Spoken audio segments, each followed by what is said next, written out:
want to tell you something interesting, a little anorak fact. Chandler was the original bass player for the Animals, and the basses that he used on almost all the Animals tracks were an Epiphone Rivoli and a Gibson EB2. As people that are familiar with Chandler know, after the Animals, he later became quite wealthy because he was first the manager and producer for the Jimi Hendrix Experience, and then he filled the same capacities for Slade. Wildly popular in England and Europe, not so much in the United States, but they had a couple of tracks hit the charts here. So, just as an interesting aside, Chandler was pretty big. He was 6'4". So he, if you've ever seen videos of him with the Animals, I mean, he towers over, little Eric Burdett.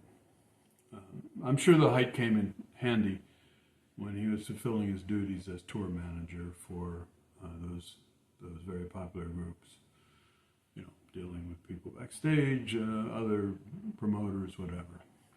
Had to come in handy. Anyway, so while he was managing Hendrix,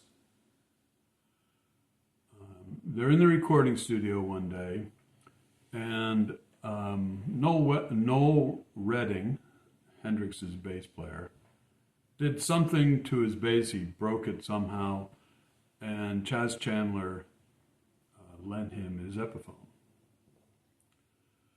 And Chaz Chandler really liked the Epiphone. and so, he used it that day. He used it for months, actually.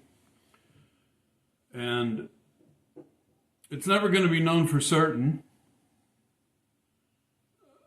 although Redding swears it's true, but it's never going to be known for certain. But the same bass that you heard on House of the Rising Sun and We Gotta Get Out of This Place is very possibly also the same bass you hear on Little Wing, Manic Depression, and Red House, among others.